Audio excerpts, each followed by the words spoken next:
Cuando escuchas la palabra exorcista te puede venir a la mente la película de 1973 tan obviamente perturbadora, o incluso el libro de William Peter Blatty, El exorcista, que está basado en la misma película.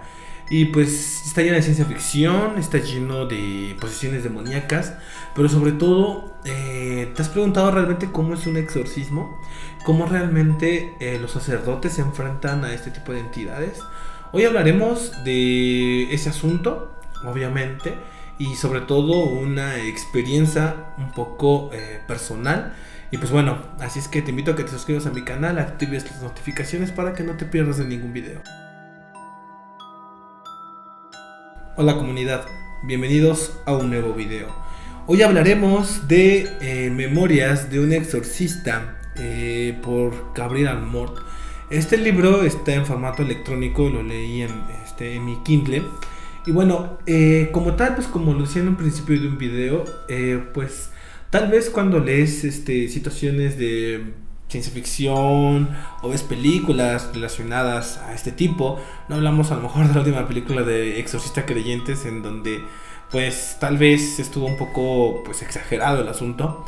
Pero puede darte un poco de más miedo la película de 1973, en donde pues tal cual ver el exorcismo que se lleva a cabo a esta niña, a Regan, pues es un poco impactante en la manera de cómo es lo que sucede. Obviamente la manera en cómo el cuerpo se deforma para poder crear ese tipo de situaciones, vomitar, o sea, ¿qué tanto de eso es cierto?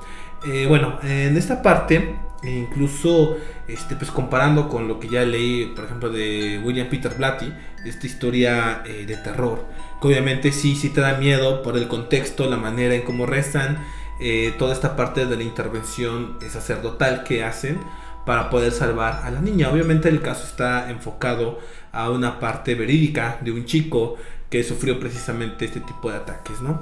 Bueno, sin duda, en Memorias de un exorcista, vuelvo a hacer hincapié, por Gabriel Amorth, pues es un sacerdote con bastante trayectoria en los exorcismos. Se encuentra en la parte de Italia y de verdad que me llevé muchas sorpresas en cómo está abarcado todo esto, ya que pues bueno, pues digamos que hay varios casos en los cuales vamos a ir abordando uno a uno. Y pues para empezar, acá es muy común en México ver situaciones de brujería, de magia negra, de maleficios. Y acá acudimos mucho a la situación de los brujos, de curanderos, de personas que te liberan, de chamanes, entre otras cosas que no tienen que ver precisamente con la religión. Hasta ahorita yo no tenía conocimiento de que un exorcista también te podía liberar de esas situaciones.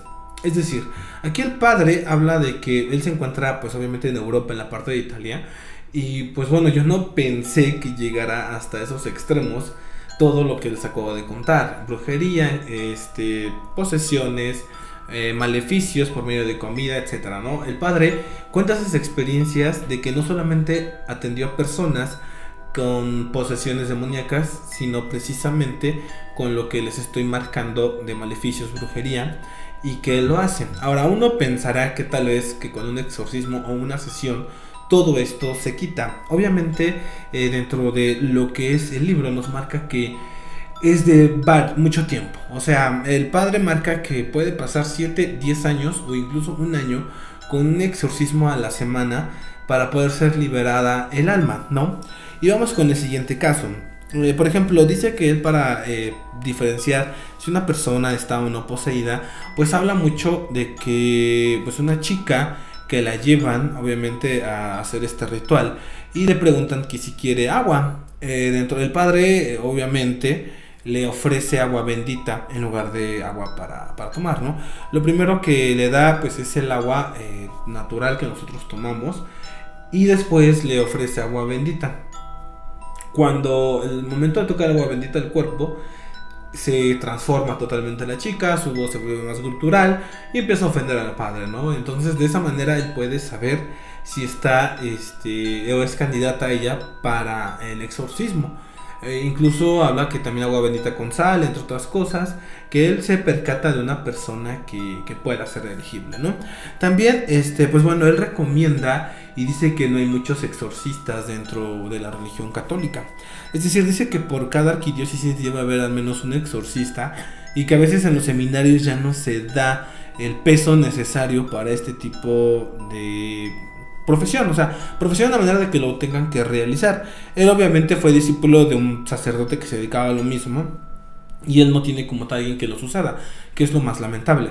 Entonces, al momento de carecer por una persona que no tiene con quién hacer un exorcismo, hay personas que se dedican a liberar por medio de oraciones, plegarias. Una de las más usadas es San Benito. Obviamente, bueno, los que son católicos saben que hay una medallita que tiene una oración en contra del demonio y dice que como tal este monje no era un exorcista, simplemente tenía el poder de liberación mediante las oraciones. Entonces es muy interesante, al menos este contexto histórico que te marca la medallita de San Benito, así como Catalina de Siena, también es otra pues figura enfocada a ese tipo de liberaciones maléficas, ¿no? Bien, también habla de lo mal que se venía manejando esta parte a veces de intentar liberar a las personas. Habla de lo de la Santa Inquisición, las torturas malintencionadas que se practicaban. Al menos algunos sabemos el contexto histórico de que la Santa Inquisición, cuando sabían que había un hereje, un hechicero, un brujo, pues era condenado a la hoguera, a morir, y bueno, no había la manera de liberarlo. El padre pues menciona que sí ha liberado a brujas, a brujos, obviamente por casos bastante extremos en donde a lo mejor ya la carga negativa es muy pesada, es decir, ya se le está regresando todo lo malo que ha hecho y obviamente quieren salvar a sus familiares, ¿no? Entonces de esa manera es cuando quieren renunciar al demonio o a entidades malignas, ¿no? También habla, de hecho, de un demonio bastante interesante, o al menos me pareció recalcarlo, que es el de la serpiente, este demonio que representa al suicidio, a quitarse la vida. Son personas que tienen a esta parte cuando son poseídas y pues de hecho buscan la manera de dejar de existir. Menciona varias formas, obviamente, que pues a lo mejor no te puedo comentar, pero pues, o sea, son un sinfín que te hace ser el demonio. Y bueno, recuerda alguna creepypasta en donde ven que tienen una persona acá, cuando al momento de que se cuelgan, esta persona o esta entidad salta para que obviamente llegues a tu cometido más rápido, ¿no? Bueno, también habla de los maleficios, ¿no? Habla de que dos mujeres llegaron, obviamente con tendencia al exorcismo, pensando que tenían un demonio. El padre, por más que le buscaba, pues no daba como tal con algún tipo de entidad. Y incluso acudió a la parte psiquiátrica, ¿no? Porque obviamente él también está a favor de la salud mental, porque a veces algún tipo, una convulsión o esquizofrenia o ataque psicótico puede parecer como una posesión satánica. Entonces, bueno, ahí hay que diferenciar bastante bien en la cuestión psicológica, psiquiátrica, que no tiene nada que ver con el sistema nervioso, inmunológico, por enfermedades. Y sobre todo, pues que realmente sea esta parte de entidad. Acá estas dos chicas pues estaban teniendo un maleficio de brujería, obviamente transgeneracional, y él se los trató de quitar, ¿no? Dice que a veces cuando vienen estos maleficios desde el vientre de la mamá, a veces cuesta 7 años en quitarlo, porque pues la persona ya viene desde antes de nacer con ese maleficio y está incrustado. Esto lo he escuchado en muchos casos como de brujería o de cuestión de lo que les quieren realizar a una persona, en que a veces esos males se van delegando generación tras generación, ¿no? También habla de una casa embrujada, en donde, pues bueno, aquí habla de, pues, obviamente de exorcizar la casa. Y él, bueno, investigando un poco, se da cuenta de que la casa pues era un terreno donde 10 soldados murieron y buscaban ser liberados, ¿no? Estas entidades que buscan un tipo de liberación, tiran las cosas, hacen ruidos, lamentos, entre otras cosas que te puedes imaginar en una casa embrujada. Y pues él busca la manera de liberarlo y obviamente buscar la historia o el contexto para poder ser, sobre todo, liberado del asunto, ¿no? Otro de los casos bastante impactantes es que habla de un padre que está haciendo labor en África. Digamos que está construyendo casas y él distribuye los fondos económicos. Y a una tribu le encarga construir en un terreno varias casas, pues, de cuestión social para que habiten algunas tribus. Después le pide a otra tribu lo mismo, pero esta tribu, en cuestión de venganza al padre, por no haberles pedido el favor primero, le echan un maleficio, o más decir, le hacen una brujería. Y cabe recalcar que en África es la brujería más pesada porque es como tal de donde viene. Es el origen total africano en ese país donde se origina totalmente lo que es la brujería. Bueno, ahí marca que pues el padre empezó a ir al médico, al psiquiatra. O sea, lo declaraban totalmente desahuciado, pero no daban la enfermedad que era. Y él se fue a internar a un asilo para sacerdotes, en donde se encuentra al padre Armot. Y obviamente el padre cuenta las experiencias que él ha tenido en cuestión de los exorcismos. Y él se acerca a decirle: oye, es que, ¿sabes qué? Todo esto a mí me pasa. Necesito que me veas, que lo cheques. Y efectivamente el padre Armot lo checa y ve que pues sí, tiene un trabajo de brujería, y que le cuenta de dónde viene y que pues necesita unos exorcismos, ¿no? Unas sesiones. Obviamente pues a través del tiempo se lo va haciendo, a través de los meses, hasta que queda liberado y pues el padre regresa a hacer misiones ahí en África. Entonces pues sí hay que tener esta parte pues como que cuidado, ¿no? Ahora, habla también de una casa en donde se realizaron ritos satánicos. Obviamente de una secta que se llama el Gato Negro. En la familia había unas niñas que tenían novio, y el novio era parte de esta secta. Él las involucra y empiezan a hacer rituales dentro de la casa, ¿no? Ponen un nicho a la entidad del demonio que están venerando. Así también tienen esta parte de empezar a hacer misas negras o sacrilegios, en los cuales pues está beber fluidos del sacerdote, es decir, del chico. Hablamos de orina, de semen, o sea, todo tipo de asquerosidad que te puedas imaginar, y que incluso sacrificios de animales, y donde después de esos animales se los llegaban a comer. Esto sí es como que muy... sí hay cierta relación, porque hay un libro que yo leí referente a los narcos satánicos, obviamente en testimonio del Dubi, y él dice este tipo de situaciones. Cabe recalcar que los narcos satánicos acá en México no eran satánicos, eran santeros. Pero el ritual se parece bastante a cómo lo describió el Dubi, ahorita lo que el padre está comentando. Entonces, pues bueno, habla de todo eso, e incluso de involucramiento del Vaticano, del mismo Vaticano, por medio de padres, arzobispos, cardenales. O sea, los altos mandos del Vaticano están dentro de sectas satánicas. Obviamente esta información la sabe o la sabía Benedicto XVI, Juan Pablo II, y yo me imagino que ahorita el Papa Francisco, porque pues son temas que ellos saben y que realmente deben de tratar dentro de esta situación política que tienen, ¿no? Entonces, pues bueno, habla de todo eso, y sobre todo que también a veces de recibir maleficios hay almas condenadas que buscan poseer a una persona por medio de un demonio. Es decir, a veces habla de que estas almas se transforman en un niño, en una persona, en algo visible. Y bueno, recordemos que hay mucha comunidad que sí verifica esto, o sea, que sí te da parte de que hay espíritus que se materializan. Pero esto ya no es bueno, porque yo he visto en varios comentarios en que si un espíritu se materializa en algo, un niño o una persona, tal cual no lo es, porque obviamente es una entidad maligna. Y aquí como tal el padre sí lo marca de que son controladas por un demonio, y a veces hay que liberar esas mismas almas de los demonios que las tienen controladas, ¿no?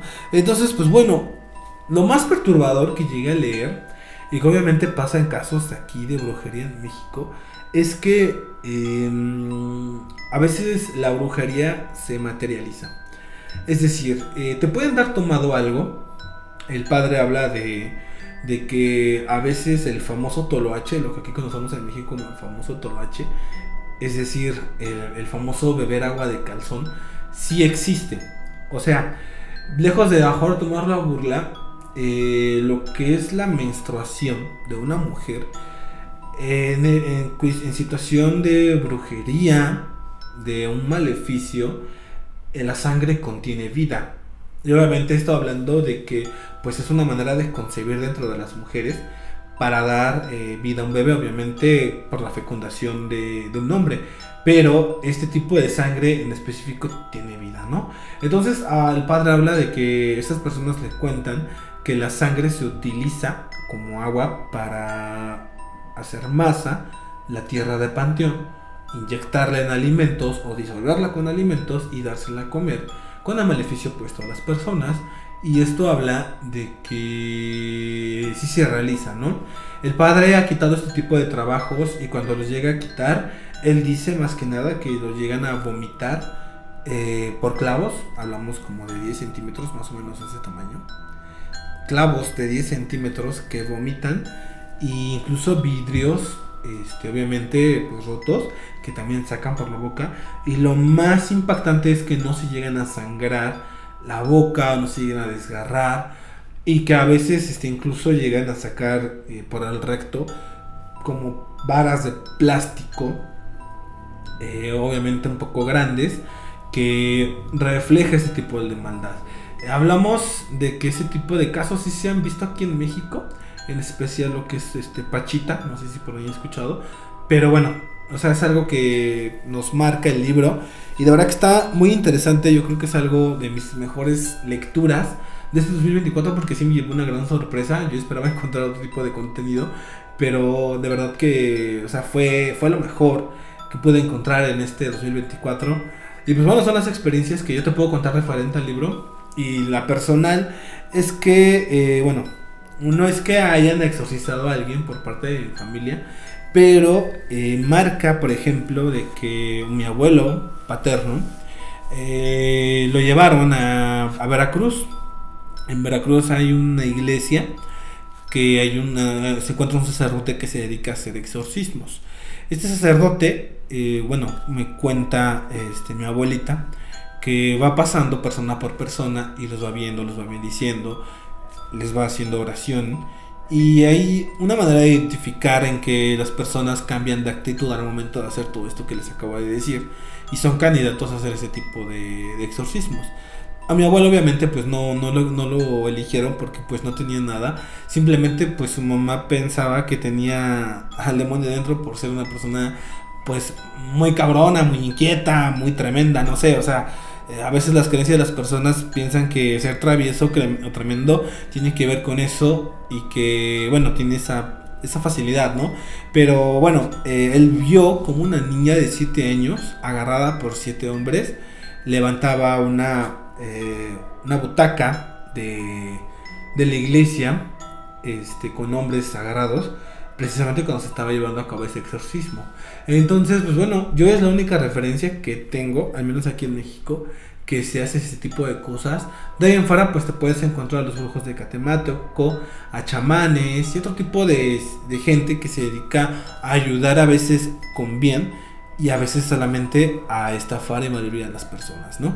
Entonces, pues bueno, si tú tienes una experiencia, pues no olvides compartirla, dejar un like, un comentario y sobre todo compartir con tus amigos que les guste este tipo de tema. Yo soy Brau, nos vemos en un próximo video, muy buenas noches.